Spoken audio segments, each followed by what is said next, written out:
الحمد للہ الذی ذی العزت والعلا والصلاة والسلام علی سید الانبیاء شمس الضحیٰ بدر الدجا نور الہدی منبع الجود والعطا اما بعد اعوذ باللہ من الشیطان الرجیم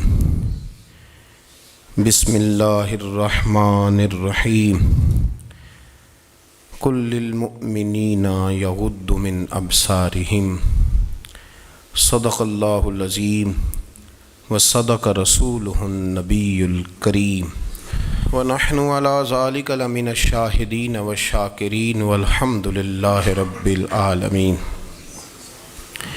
ان اللہ وملائکتہ یصلون علی النبی یا ایہا الذین آمنوا صلوا علیہ وسلموا تسلیما الصلاة والسلام علیک یا سیدی یا رسول اللہ وعلی آلک واصحابک یا سیدی یا حبیب اللہ۔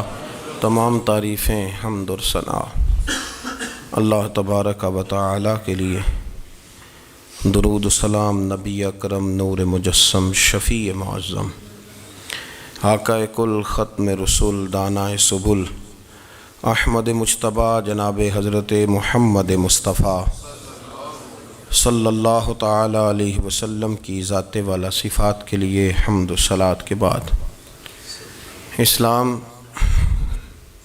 فطرت کے عین مطابق دین ہے۔ نبی پاک صلی اللہ تعالی علیہ وسلم نے فرمایا ہے کہ میں اخلاق عالیہ کی تکمیل کرنے کے لیے دنیا میں آیا۔ جتنے اخلاق ہو سکتے تھے، جتنی خوبصورتیاں ہو سکتی تھیں، جتنی اللہ کو محبوب تھیں، وہ ساری میرے نبی کریم نے بیان فرمائی، ساری رسول کریم صلی اللہ تعالی علیہ وسلم نے بیان کر دی ہیں، جتنی خوبصورتیاں ہو سکتی تھیں۔ کچھ لوگ ایسے ہوتے ہیں جو بیچارے بائی نیچر ہی کچھ پریشانیوں کا شکار ہوتے ہیں، اور قرآن مجید نے جو ارشاد فرمایا نا کہ کچھ لوگ نفس کی خواہش کو اپنا خدا بنا لیتے ہیں، تو وہ بلا وجہ بھی بہت ساری باتیں کرتے ہیں جن کا کوئی وجود نہیں ہوتا۔ عورت کو حقوق دلانے کے لیے بہت سارے لوگ بہت ساری غلط باتیں کرتے ہیں۔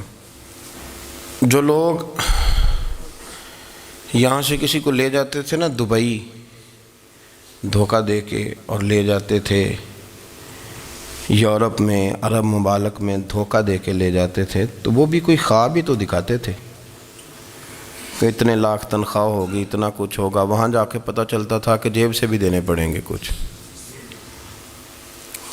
بہت سارے لوگ ایسے ہوتے ہیں، وہ سارے خوبصورتی کے نام پر ہی دھوکہ دیتے ہیں۔ آپ کو پتہ ہے کہ جو آدمی کسی کو لالچ دیتا ہے تو کسی کو لوٹنے کے لیے اسے لالچ دینا بڑا ضروری ہوتا ہے۔ لوگ پہلے لالچ دیتے ہیں پھر لوٹتے ہیں، پہلے مکمل لالچ دیتے ہیں، یہ چیز مل جائے گی، یہ چیز مل جائے گی۔ لوگ مکمل لالچ دیتے ہیں، اس کے بعد پھر لوٹتے ہیں۔ اور اگر لالچ نہ دیں تو کوئی آدمی قابو آئے گا؟ لوگ لوٹتے ہیں لالچ دے کر۔ اچھا، اب وہ جو جس کو لالچ دیا جا رہا ہوتا ہے وہ کہہ رہا ہوتا ہے کہ نہیں نہیں تمہیں نہیں پتا، وہ اس وقت ماننے کو تیار نہیں ہوتا۔ وہ کہتا ہے اتنی خوبصورت باتیں کر رہا ہے، اتنی اچھے پیغام دے رہا ہے، تم میرے دشمن ہو، تم مجھے منع کر رہے ہو۔ ہوش تب آتی ہے کہ جب سب کچھ لٹ جاتا ہے۔ عورت کو ویسے بھی قابو کرنا بڑا آسان ہوتا ہے۔ اعلیٰ حضرت بریلوی رحمۃ اللہ علیہ فرماتے ہیں بیٹیاں نازک شیشیاں ہوتی ہیں، ان کو تو ذرا سی چوٹ لگے تو ٹوٹ جاتی ہیں۔ دیکھیں کتنا بڑا جملہ کہا بریلی کے امام، نازک شیشیاں ہیں۔ ذرا کوئی آدمی گمراہ کرتا ہے، ذرا خراب کرتا ہے۔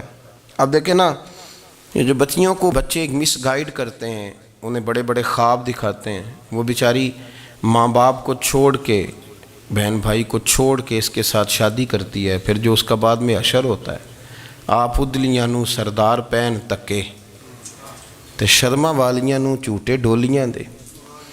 پھر وہ بیچاری ماں باپ رکھتے نہیں، وہ ظلم کرتا ہے تو کتنی بڑی تکلیف میں وہ بچی آ جاتی۔ نازک شیشی ہوتی ہے نا تو ٹوٹ جاتی. یہی حال اب جدید خواتین اور یہ جو کچھ اینکر پرسن ہیں، یہ اصل میں نا یہ آپ کو سیاست سکھاتے ہیں، لیکن یہ مادر پیدر آزاد لوگ ہیں، بالکل آزاد. یہ تو علماء شور نہ کریں، بات نہ کریں، گفتگو نہ کریں، مشائخ بات نہ کریں، اور یہ جو کچھ سنجیدہ اور دینی طبقہ ہے یہ کچھ شور نہ کرے، یہ تو روڈوں پہ ننگے ہو کے آ جائیں معاذ اللہ.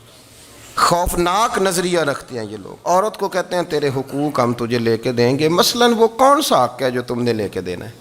میرے نبی کریم صلی اللہ علیہ وسلم اس کو بیٹی بھی بنایا ہے، اس کو بہن بھی بنایا ہے، اس کو ماں بھی بنایا ہے، اسے بیوی کا عالی شان رتبہ بھی عطا فرمایا ہے.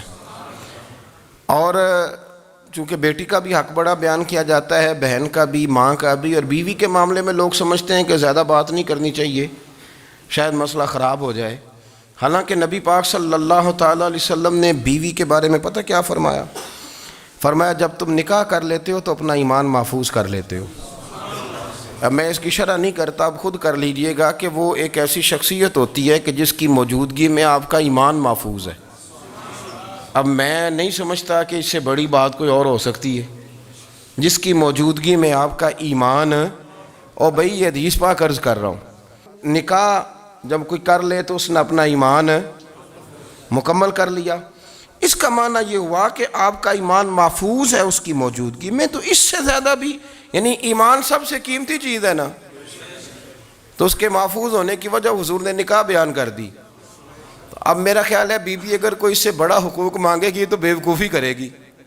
اتنا بڑا درجہ نبی کریم نے اسے عطا کر دیا، اتنا بڑا مقام دے دیا کہ تو خاوند کے ایمان کے محفوظ ہونے کا ذریعہ بن گئی ہے. عورت کو جو حقوق رسول کریم صلی اللہ تعالیٰ علیہ وسلم نے عطا فرمائے، نبی پاک نے جو حقوق دیے، دیکھیں نا، حضرت عبداللہ ابن عمر رضی اللہ تعالیٰ عنہ کی اہلیہ بیمار تھی تو جلدی سے وہ آئے. تو جب بہت جلدی ہو، سفر بڑا شدید تھا، تو آپ نے جلدی سے نماز ادا کی، جلدی سے چلے. آپ کے خادم کہنے لگے حضور خیریت ہے؟ فرمایا میری بیوی بیمار ہے. تو اس نے عرض کی حضور آپ کی اہلیہ بیمار ہے. تو آپ نے نماز بھی جلدی سے پڑھی، سفر بھی جلدی کیا. تو فرمانے لگے یہ وہ چیزیں ہیں جو ہمیں مدینے والے رسول نے سکھائی. آپ اس کیفیات کو سمجھیں کہ حضور صلی اللہ علیہ وسلم نے درس دیا. اور پھر ایک اور بہت بڑی بات، یہ فضیلت کسی اور کو نہیں دی. جو عورت کو حضور نے فضیلت دی، یہ فضیلت کسی اور کو نہیں دی. کبھی حضور نے فرمایا کہ تمہارا ابا تمہارے ساتھ بہت سخت رویہ کرے تو تم نے اس کو اس سختی پر داد دینی ہے. فرمایا چلو اگر وہ زیادتی بھی کرے تو تم نے اس کے ساتھ سلوک اچھا ہی کرنا ہے. لیکن آپ ایک بات کو سمجھے نا کہ بچے کے بارے میں، بیٹے کے بارے میں، بیٹی کے بارے میں فرمایا 10 سال کے ہو کے نماز نہ پڑھیں تو سختی کرو، تمہارا ڈنڈا بھی لٹکنا چاہیے. بہت ساری جگہوں پہ بہت سارے لوگوں کے لیے سختی کا حکم دیا، لیکن عورت کے لیے حضور نے جو جملے کہے، اصل میں ہم سمجھتے ہیں کہ یہ ایک بات ہے، مشہور ہو گئی ہے روایت حدیث، تو بس اس کے پس منظر پر اور جملوں کے حسن پر شاید معاذ اللہ غور کرنے کی ضرورت نہیں. ذرا اس لفظ کی تاثیر پر غور کریں. حضور نے فرمایا عورت ٹیڑھی پسلی سے پیدا کی گئی ہے، یہ ٹیڑھی ہے، اس کو سیدھا کرنے کی کوشش کرو گے تو ٹوٹ جائے گی. تو حضور پھر ہمارے لیے حکم کیا ہے؟ فرمایا جیسی ہے تم اسی کے ساتھ نبھا کرو. آپ سمجھیں کہ اتنا محفوظ حضور نے درجہ دے دیا بی بی کو، اتنا محفوظ کہ فرمایا غلطی بھی ہو تو میرے غلاموں تم اس کے ساتھ نبھا کرو، گزارا کر لو. کو کیا اور حق چاہیے عورت کو جس کو اس کی غلطیوں سمیت نبی پاک نے قبول کرنے کا حکم دے دی کہ اس کی کمزوریوں سمیت قبول کر لو. اب اس کو اور کیا کوئی کمزوریوں سمیت قبول کرتا ہے؟ کبھی آپ دکان پہ بیٹھے ہو تو آپ کہیں بھی اس میں یہ بھی غلطی، میرے مال میں یہ بھی کمزوری ہے، یہ بھی کمزوری ہے، یہ بھی کمزوری ہے، تو کر لے قبول. کرتا ہے کوئی؟ کوئی شخص ایسا ہو جو کسی چیز کی کمزوریاں بیان کر کے کہ اسے قبول کرو؟ پر رسول کریم صلی اللہ تعالیٰ علیہ وسلم نے نا ہمیں سبق دیا، حضور نے ہمیں درس دیا، نبی پاک نے ہمیں پیغام دیا. فرمایا یہ ٹیڑھی ہے، سیدھی کرنے کی کوشش کرو گے تو بیچاری ٹوٹ جائے گی، تو اس کے ساتھ نبھا کر جاؤ. آپ میری بات کو سمجھیے گا. چلیں میں اس پر ایک اور بخاری مسلم کی حدیث پڑھتا ہوں. حضرت سلمان فارسی رضی اللہ تعالیٰ عنہ اور حضرت ابو دردہ کے درمیان بھائی چارہ تھا۔ مکے سے مدینے جب لوگ آئے تو حضور نے بھائی بھائی بنایا تھا، ان کے درمیان بھائی چارہ تھا، تو ابھی پردے کی آیات نازل نہیں ہوئی تھیں تو لوگ ایک دوسرے کی طرف جاتے تھے۔ حضرت سلمان فارسی رضی اللہ تعالیٰ عنہ حضرت ابو دردہ رضی اللہ تعالیٰ عنہ کے گھر میں تشریف لے گئے تو دیکھا کہ ان کی بیوی بڑی غمگین بیٹھی ہیں۔ تو ہم نے فرمایا بہن کیا ہوا؟ تو کہنے لگی تمہارے بھائی کو دلچسپی کوئی نہیں رہی، ہر روز روزہ رکھ لیتا ہے اور ساری رات نفل پڑھتا ہے۔ حضرت سلمان فارسی کہنے لگے ٹھیک ہے کر لیتے ہیں بندوبست۔ نماز دین ہے کہ نہیں؟ دین ہے نا یہ چیزیں۔ لیکن حضرت سلمان فارسی جناب ابو دردہ سے کہنے لگے آج میں نے تیرے گھر میں رہنا رات کو، کیونکہ وہ تو ساری رات نماز پڑھتے تھے، نفل پڑھتے تھے۔ انہوں نے کہا ٹھیک ہے، ایک بستر لا کے بچھا دیا حضرت سلمان فارسی کے لیے۔ سلمان فارسی فرمانے لگے دوسرا بھی لا۔ کہا وہ کیا کرنا ہے؟ فرمانے لگے تو نے بھی سونا ہے، میں نے بھی سونا ہے، تو نے بھی سونا ہے، عشاء پڑھیں گے اور پھر دونوں سوئیں گے۔ کہا میں نے تو نماز پڑھنی ہے۔ فرمایا تہجد کے وقت اٹھ کے پڑھیں گے، اللہ کے رسول بھی رات آخری حصے میں جا کے نماز پڑھتے ہیں۔ ادھر ساتھ سلا لیا، وہ تھوڑی کو دیر سوئے، اب عادت تھی ساری رات اٹھنے کی، ذرا اٹھنے لگے بستر سے تو حضرت سلمان فارسی فرمایا چپ کر کے سو جا، وہ بڑی رات پڑی ہوئی، چپ کر کے سو جا۔ وہ لیٹ گئے، پھر اٹھنے لگے تو فرمایا سو جا چپ کر کے، بڑا ٹائم ہے۔ سحری کے وقت اٹھے، نفل پڑھے، ان کا ارادہ تھا روزہ رکھنے کا، تو فرمانے لگے کل رکھا تھا نا نفلی روزہ؟ جی رکھا تھا۔ پرسوں بھی رکھا تھا، ترسوں بھی رکھا تھا۔ فرمایا آج نہیں رکھنا، آج میں تیرا مہمان ہوں، سارا دن کٹھے مل کے روٹیاں کھائیں گے، آج نہیں روزہ رکھنا، سلا دیا۔ اب حضرت ابو دردہ رضی اللہ تعالیٰ عنہ کہہ تو کچھ نہ سکے، پر کہنے لگے سلمان تمہیں پتہ تم کیا کر رہے ہو؟ نہ تم نے مجھے رات اٹھ کے زیادہ نفل پڑھنے دیے، سویرے روزہ نہیں رکھنے دیا۔ تو حضرت سلمان فارسی کہنے لگے کوئی لمبی بات تو نہیں نا؟ چلتے ہیں نا ابھی فجر میں مسجد نبی میں، تو نبی پاک کو بتاتے ہیں سرکار دو عالم علیہ السلام کی خدمت میں تو اپنی بات کرنا، میں اپنی کروں گا، حضور نتیجے کا اعلان فرما دیں گے، بات طے ہو جائے گی۔ حاضر خدمت ہوئے، عرض کی یا رسول اللہ صلی اللہ تعالیٰ علیہ وسلم یہ ساری رات نفل پڑھتے ہیں، ہر روز روزہ رکھتے ہیں، ان کی اہلیہ غمگین بیٹھی ہیں، حکم فرمائیں۔ تو نبی پاک صلی اللہ علیہ وسلم نے فرمایا پھر ہوا کیا؟ یا رسول اللہ میں نے رات سلایا ہے، سحری میں اٹھایا ہے، سویرے روزہ نہیں رکھنے دیا۔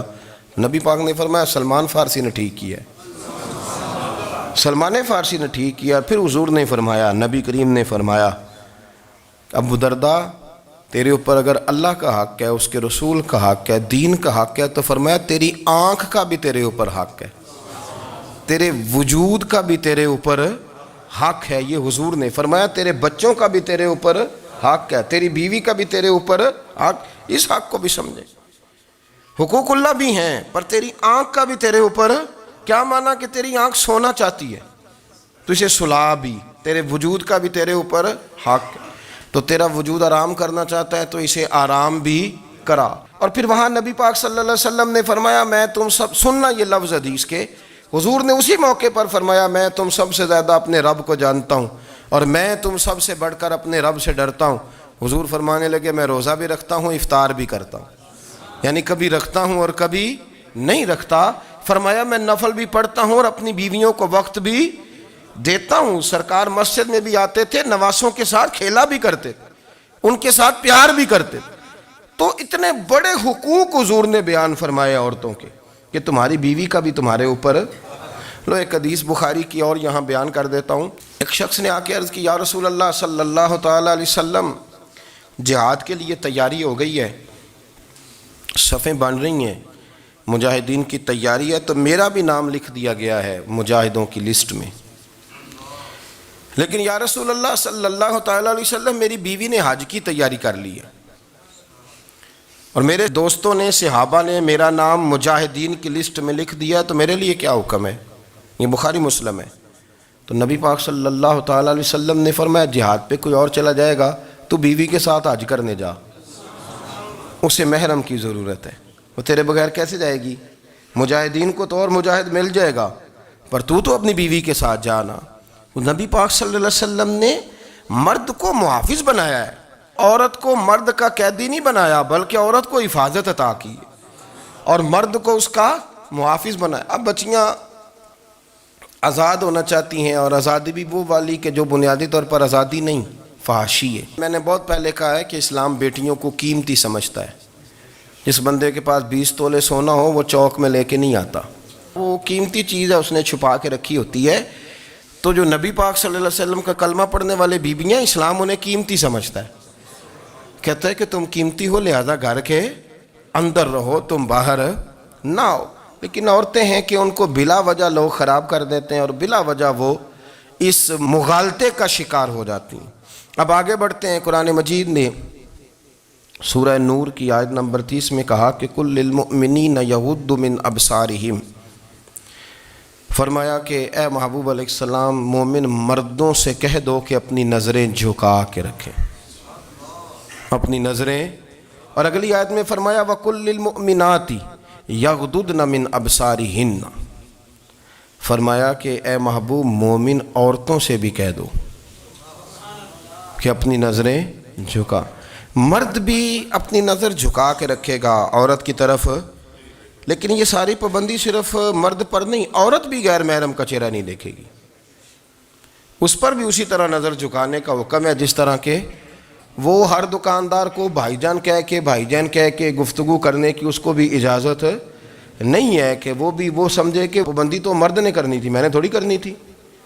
وہ جس کے پاس جائے، جہاں بھی جائے، ڈاکٹر کے پاس جائے، باہر جائے، تو وہ جس طرح مرضی اس کا دل چاہے وہ بات چیت کرے، اس کی عورت کو بھی اجازت اسلام نہیں دیتا۔ بنیادی طور پہ اسلام شرم و حیا کا دین ہے، حیا کی بات کرتا ہے۔ حیا کی جب ہم تعریف کرتے ہیں تو حیا کی تعریف یہ ہے کہ کوئی کبھی چیز دیکھ کے نہ تو آپ کی طبیعت میں کراہت محسوس ہو، آپ کوئی غلط جملہ منہ سے نکالتے ہوئے ذرا جھجکیں، آپ کوئی غلط بات کرتے ہوئے تھوڑا بوجھ محسوس کریں۔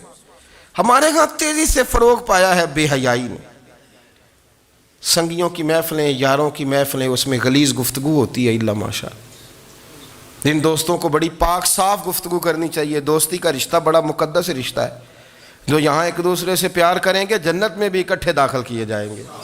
شرط یہ ہے کہ پیار اللہ رسول کی رضا کے لیے ہو، لیکن اس کے اندر اگر آپ کی گفتگو کچی ہو، کمزور ہو، فحاشی والی ہو، عریانی والی ہو، وہ ہمارے ہاں تو اب اس کو لوگ فیشن سمجھتے ہیں، اس کو مردانگی کی علامت سمجھتے ہیں کہ وہ جی ساری باتیں جی وہاں ہو گئیں اور جس کا جو جی چاہا اس نے کہا۔ آپ جب حیا کے دائرے میں ہوتے ہیں تو آپ خود بھی سکون محسوس کرتے ہیں۔ دیکھیں نا، آپ کو نیند سکون سے کہاں آتی ہے؟ جہاں کمرہ بند ہو، چاروں جانب دیوار ہے، اوپر چھت ہے، خالی دروازہ بھی کھلا ہوا ہونا تو جب بندہ سکون لینا چاہتا ہے تو کہتا ہے یار ذرا دروازہ ذرا بند کر دو۔ وہ اچھی طرح اپنے آپ کو چھپا لیتا ہے نا حیا کے پردے میں، تو اللہ اسے سکون عطا کرتا ہے۔ اور جو اس سے بھی زیادہ ٹھنڈی نیند میں جانا چاہتا ہے وہ کہتا ہے لائٹ بھی بند کر دو۔ اب وہ مکمل طور پہ سمجھتا ہے کہ میں چاروں جانب سے چھپ گیا ہوں، اگر میں کھل کے بھی سو جاؤں گا تو میرا چونکہ پردہ قائم ہے تو مجھے کوئی دشواری نہیں ہوگی۔ آپ جب چھپ جاتے ہیں، جب آپ حیا کے اندر سمٹ جاتے ہیں، جب آپ چادر کے اندر آ جاتے ہیں تو آپ بہت ساری جگہوں پہ آسانی محسوس کرتے ہیں۔ تو حیا تو آپ کو سکون دیتی ہے، حیا تو دل کو راحت دیتی ہے۔ میں بڑی ذمہ داری سے بات عرض کرتا ہوں، قرآن مجید نے نا ایک مقام پہ مذاق کو، ایک مزاح ہوتا ہے خوش طبی، وہ نہیں، مذاق اڑانا، قرآن پاک نے نا مذاق کو ایک جگہ پہ جاہلوں کا طریقہ بھی قرار دیا ہے۔ بنی اسرائیل کے لوگوں سے حضرت موسیٰ نے کہا کہ گائے ذبح کرو اور ایک ٹکڑا مقتول کو مارو، زندہ ہو کے خود بتا دے گا مجھے کس بندے نے قتل کیا۔ تو کہنے لگے آپ ہمارے ساتھ مذاق کر رہے ہیں۔ تو قرآن مجید کہتا ہے کہ حضرت سیدنا موسیٰ علیہ السلام فرمانے لگے اعوذ باللہ ان اکون من الجاہلین، فرمانے لگے میں اللہ کی پناہ مانگتا ہوں کہ میں جاہلوں میں سے ہو جاؤں۔ یہ مذاق کرنا تو جاہلوں کا طریقہ ہے۔ اگر آپ کی زبان سے بے حیائی کا جملہ نکل گیا، اگر آپ کی زبان سے بے حیائی کا جملہ نکل گیا، آپ نے کہہ دیا کہ ہم آزاد لوگ ہیں، جو مرضی کریں گے، جو مرضی کہیں گے، جو ہمارا دل میں آئے گا کریں گے، تو پھر تو لوگ آپ کا وہ حشر کریں گے کہ آپ سے برداشت ہی نہیں ہوگا۔ جس کا لوگ مذاق بنا لیتے ہیں اور جو مذاق بن جاتا ہے پھر اسے کوئی جینے دیتا ہے؟ آپ حیا کی چادر میں چھپیں گے تو بچیں گے۔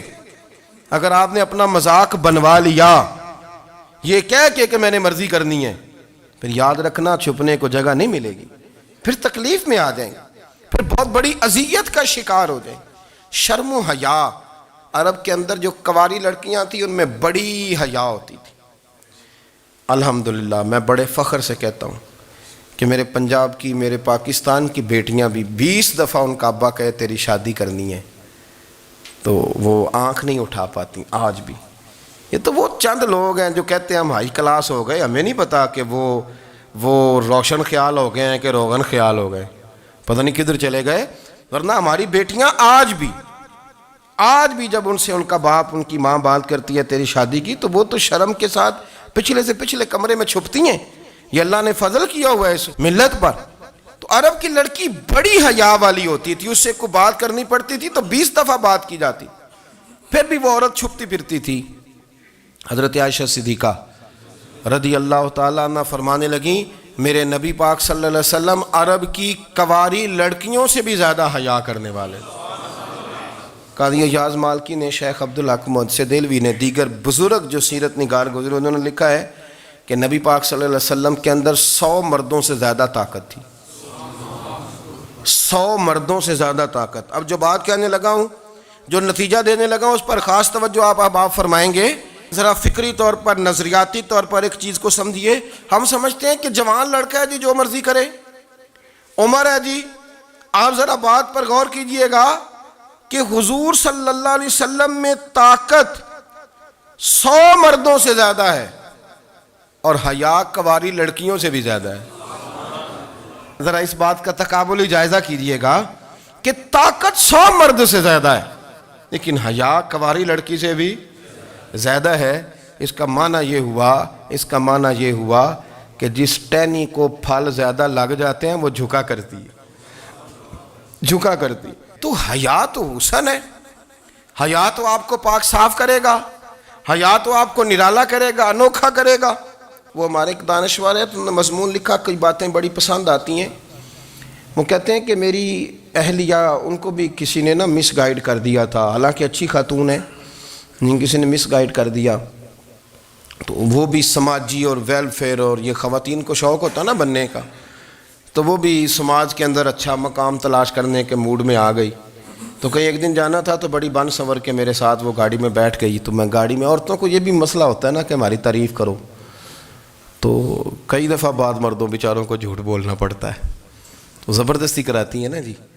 تو اس میں گنجائش بھی دی ہے شریعت نے گنجائش دی ہے کہ کبھی بیوی کو راضی کرنے کے لیے خلاف واقعہ بات کرنی پڑے تو کر لینی چاہیے، تو وہ کراتی بھی ہیں۔ 3 موقع پر خلاف واقعہ بات کرنے کی اجازت ہے، یعنی واقعہ کے خلاف بھی آپ بات کر سکتے ہیں۔ جنگ کے موقع پر 2 لوگوں کو صلح کرانے کے لیے اور بیوی کو راضی کرنے کے لیے کر لیں کوئی ایسی بات، بے شک اپنی طبیعت پہ جبر کر کے کر لیں، گنجائش ہے، اجازت ہے۔ تو وہ کہتے ہیں جب وہ گاڑی میں میرے ساتھ بیٹھی بن سنور کے، تو وہ تقاضا کرنے لگی کہ میں نے بڑے اچھے کپڑے پہنے ہیں پر آپ نے توجہ نہیں کرائی۔ تو وہ سیاںا بندہ تھا، وہ چاہ رہا تھا کہ میری خاتون سمجھ جائیں۔ وہ کہتے ہیں مجھے پتہ تھا کہ بیچاری مس گائیڈ ہو گئی ہے، دل کی بڑی اچھی ہے، سیاਣੀ ہے، لیکن اس کو کچھ خواتین نے، کچھ لوگوں نے مل کے اس کو ذہن غلط کر دیا ہے کہ سماج میں نکلو، باہر جاؤ، کام کرو، فلاں کرو، اپنی مرضی سے جیو۔ تو میرے ساتھ گاڑی میں بیٹھی کہیں جانے کے لیے، تو مجھ سے کہنے لگی کہ آپ نے میری طرف توجہ ہی نہیں کی، آپ نے کوئی ذکر ہی نہیں کیا کہ میں کیسی لگ رہی ہوں۔ تو وہ کہتے ہیں میں نے اسے کہا کہ اگر تو ناراض نہ ہو تو پھر میں صحیح والی تعریف کر دوں۔ تو اس نے کہا کہ آپ کر دیں۔ تو کہتے ہیں میں نے درد سے اور خلوص سے اپنی بیوی سے کہا، خلوص کے ساتھ میں نے کہا میں تو روز گھر ہوتا ہوں، روز شام کو گھر ہوتا ہوں، اگر تو میرے لیے تیار ہوتی تو میں تیری تعریف کرتا، لیکن آج تو باہر جانے کے لیے تیار ہوئی، تو پھر ان سے تعریف کی امید رکھ جن کے لیے تو نے تیاری کی ہے۔ میرے لیے تیاری کرتی تو میں تو ہر شام تیرے پاس ہوتا ہوں۔ کہتے وہ میرے لفظوں میں درد تھا تو وہ بھی رو پڑی، اور کہنے لگی آپ گاڑی روک دیں، مجھے باہر جا کے کسی کو راضی نہیں کرنا، میں نے اسے راضی کرنا ہے جس کو رب کریم نے میرا شوہر بنایا ہے اور میرے لیے منتخب کیا ہے میرے ماں باپ کو، میں واپس لوٹتی ہوں۔ یہ ایک پہلو ہے سلگتا ہوا، اس کو سمجھا جائے۔ رسول کریم صلی اللہ علیہ وسلم عرب کی کواری لڑکیوں سے زیادہ حیا والے تھے، کواری لڑکیوں سے زیادہ حضور حیا فرمایا کرتے تھے۔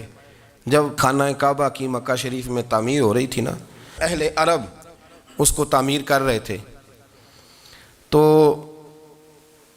نبی پاک صلی اللہ علیہ وسلم اپنے چچا حضرت عباس کے ساتھ خانہ کعبہ کی تعریف میں مصروف تھے۔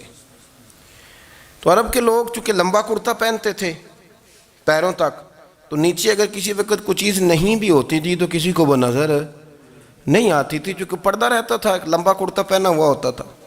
تو جب بچے، سرکار کی عمر مبارک بھی ابھی تھوڑی تھی، تو اس طرح بچے جب نکلتے تو وہ کئی دفعہ اپنی تہمت اتار دیتے نیچے سے، اور کوئی مزدوری کرنے لگتے تو 3-4 طے کر کے نا تہمت کی کندھے پہ رکھ لیتے، جس طرح کبھی دیہاتوں میں لوگ کپڑا سر پہ رکھتے تھے کہ اوپر اگر کوئی وزنی چیز رکھیں گے تو وہ تکلیف نہیں دے گی۔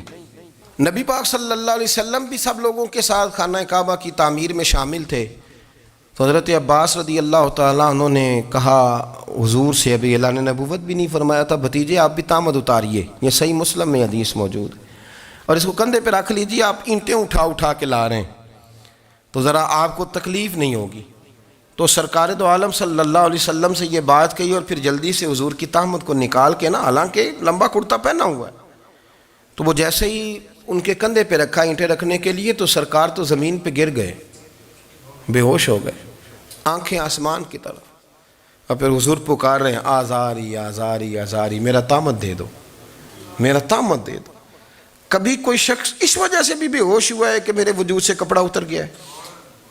حالانکہ سرکار پر وہ بے ہوشی بھی نبی پاک کا وہ جو غلبہ ہے نا شرم و حیا کا، اس کی وجہ سے ہوئی، ورنہ تو حضور فرماتے ہیں کہ میری آنکھیں سو جاتی ہیں، دل تو میرا اس عالم میں بھی جاگتا رہتا ہے۔ تو سرکار زمین پہ تشریف لے آئے، آنکھیں میرا تہمت دے دو، میرا تہمت دے دو، تو جلدی سے انہوں نے تہمت دیا تو حضور نے باندھ لیا۔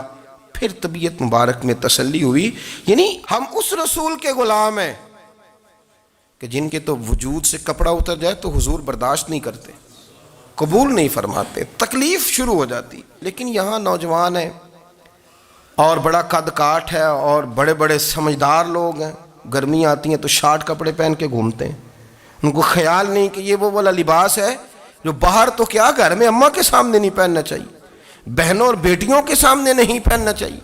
آپ کی گفتگو میں شرم و حیا ہو، آپ کے لب و لہجے کے اندر حسن ہو۔ آپ کو پتہ ہے نبی پاک صلی اللہ علیہ وسلم نے فرمایا میری امت میں سب سے زیادہ حیا کرنے والے عثمان غنی ہیں، عثمان غنی سب سے زیادہ حیا کرنے والے۔ آپ فرمایا کرتے تھے جب سے حضور کا چہرہ دیکھا ہے میں نے کبھی اپنی شرمگاہ بھی نہیں دیکھی، میں نے آنکھوں کا وضو نہیں توڑا، اور جب سے حضور کے دست مبارک میں میں نے بیعت کے لیے سیدھا ہاتھ بڑھایا تو پھر سیدھا ہاتھ میں نے کبھی گندگی کو نہیں لگایا۔ حیات، آپ باتھ روم کے اندر بھی غسل فرماتے تھے تو کپڑوں سمیت کرتے تھے۔ کسی نے کہا حضرت جی واش روم کے اندر کیوں نہیں کپڑے اتارتے؟ آپ فرمانے لگے باہر بندوں سے حیا کرتا ہوں، اندر جاتا ہوں تو رب سے حیا آنی شروع ہو جاتی، وہ تو دیکھ رہا ہے نا۔ تو میں جو بات آپ کی خدمت میں عرض کرنا چاہتا ہوں اس کو آپ سمجھیے گا میرے عزیز، کہ شرم والا مزاج، گفتگو بھی شرم والی، آنکھیں بھی شرم والی، لباس بھی شرم والا، دوستی یاری بھی شرم والی، بہت ساری ایسی باتیں۔ دیکھیں نا آپ ذرا، میں نے کہا کہ باتوں کو سن کے گزر نہ جایا کریں، اس کی گہرائی پر غور کریں۔ حضور علم کا سمندر ہے، سرکار سے زیادہ علم دنیا میں کسی کے پاس موجود نہیں ہے، اور صحابہ کو موقع ملا ہوا ہے اس سمندر سے فیض لینے کا، لیکن ان کی حالت یہ ہے کہ حضرت علی المرتضیٰ فرماتے ہیں 14 دن گزر جاتے، حضور سے کوئی سوال پوچھنا ہوتا تھا پر میں شرم کے مارے نہیں پوچھ پاتا تھا۔ 14 دن بخاری شریف میں موجود ہے۔ ایک دن نبی پاک صلی اللہ علیہ وسلم نے پوچھا صحابہ سے کہ وہ کون سا درخت ہے جس کے پتے نہیں گرتے، اور وہ درخت اس طرح ہے جس طرح مومن ہوتا ہے، وہ درخت میرے مومن کی طرح بتاؤ۔ حضرت عبداللہ ابن عمر فرماتے مجھے پتا تھا کہ وہ کھجور کا درخت ہے، لیکن چونکہ ابو بکر صدیق بھی بیٹھے ہیں، عمر فاروق بھی بیٹھے ہیں، مولا علی بھی بیٹھے ہیں، عثمان غنی بھی بیٹھے ہیں، اتنے جید لوگ بیٹھے ہیں، تو مجھے حیا آتی تھی کہ میں کیوں جواب دوں۔ کہتے ہیں سرکار نے کئی دفعہ پوچھا، لوگوں نے کئی اور درخت بتائے، پر فرمایا تمہارا جواب درست نہیں ہے۔ آپ حیا کے اس پہلو پر غور کریں کہ سوال کا جواب آتا ہے، سوال کا جواب، یعنی مجھے سوال کا جواب آتا اور پھر میں دوں نہ، مجھے بدعزمی نہ ہو جائے گی؟ یہ کیسے ممکن ہے کہ میری رات گزر جائے، مجھے پتا بھی تھا اور میں نے بتایا نہیں؟ بہت سارے لوگ آ کے بہت ساری باتیں بتاتے ہیں، بہت ساری باتیں وہ سمجھاتے ہیں، تو ہم غور سے ان کا چہرہ دیکھنے لگ جاتے ہیں، کہتے ہیں یار اس کا تو دعویٰ تھا کہ میں سمجھنے آتا ہوں، تو یہ تو ہمیں سمجھا رہا ہے، چلو الحمدللہ ہم سمجھنے کو تیار ہیں۔ لیکن میرے عزیز پتہ بھی ہے جواب کا، علم بھی ہے، لیکن فرماتے ہیں میری حیا نے مجھے اجازت نہ دی کہ میں جواب دوں۔ آپ فرماتے ہیں پھر حضور سے صحابہ نے عرض کی کہ یا رسول اللہ آپ ہی بتا دیں وہ درخت کون سا ہے، تو حضور نے فرمایا بھئی وہ کھجور کا درخت ہے۔ تو آپ فرماتے ہیں میں دل میں کہہ رہا تھا کہ الحمدللہ میرا جواب درست ہے، حالانکہ میں نے جواب دیا ہی نہیں۔ تو لفظوں میں حیا، جملوں میں حیا، آنکھوں میں حیا، اٹھنے میں حیا، بیٹھنے میں حیا، چلنے میں حیا ایک خوبصورت حسن ہے۔ اور نبی پاک صلی اللہ علیہ وسلم نے فرمایا جب تو بے حیا ہو جائے نا پھر تو آزاد ہے، پھر تو جو مرضی کا، پھر تو جو۔ اس لیے بزرگ جب کسی کو بے حیا کہتے تھے نا، اللہ اکبر، اور جب کسی کو کہتے تھے نا یہ بے حیا ہے تو لوگ سمجھتے تھے کہ کوئی ہلکی سی بات کر دی ہے، لیکن ان کا معنی یہ ہوتا تھا کہ بس بھائی اب اس کے ساتھ کوئی کلام کرنے کی ضرورت ہے، اس کو اب اصلاح کی ضرورت نہیں، یہ بے حیا ہے۔ کیا معنی؟ کہ اب یہ جو اس کے دل میں آئے گا وہ کرے گا، جو اس کی طبیعت چاہے گی وہ کرے گا، اب یہ کسی پہلو بھی قابو آنے کو تیار بے حیا ہو گیا۔ بے حیائی بہت بڑا عیب ہے۔ اور جو لوگ کہتے ہیں کہ ہمیں بالکل آزادی ہونی چاہیے، ہمارا اپنا جسم ہے تو ہماری اپنی مرضی چلے گی۔ ایک وزیر صاحب ہیں، پتہ نہیں میں ان کو جانتا تو نہیں، انہوں نے سینٹ میں تقریر کی ہے، میں نے ان کی بات سنی ہے۔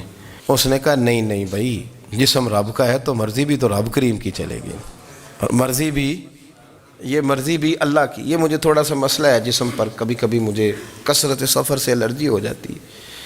میرے ساتھ لوگ نا دل سے پیار کرتے ہیں، شاید ہی کوئی اچھا ڈاکٹر ہو جس تک میرے سنگی مجھے لے کے نہ گئے ہوں، پر جسم اللہ کا ہے نا، مرضی بھی جب وہ چاہے گا صحت دے گا۔ کیوں کچے کاموں میں لوگ پڑ گئے، کیوں غلط لوگ سوچ میں پڑ جاتے ہیں؟ یہ اسی کا ہے، اور جب وہ چاہے گا، آپ اس بات کو اچھے طریقے سے سمجھ لیں کہ جو اپنی مرضی چوکوں چوراہوں میں کر رہے ہوتے ہیں نا، جو مرضی گاندمند، وہ جانور ہوتے ہیں، وہ جانور ہوتے ہیں جو نہ چونک دیکھتے ہیں نہ گلی دیکھتے ہیں، نہ انہیں پتہ ہوتا ہے کہ جگہ کون سی ہے۔ وہ انسان، میں نے کہہ دیا جو میں نے کہنا تھا، میں نے کہہ دیا، وہ جانور ہوتے ہیں۔ اور جو کچھ انسان ہوتے ہیں نا، ان کے اندر کچھ نہ کچھ پھر شرم حیا بھی ہوتی ہے۔ وہ چوکوں چوراہوں میں وہ حرکتیں اور وہ کام نہیں کرتے جو جانور کرتے ہیں۔ ان کے لیے بڑے پردے ہوتے ہیں، ان کے لیے بڑی باتیں ہوتی ہے، ان کے لیے بڑا کچھ ہوتا ہے۔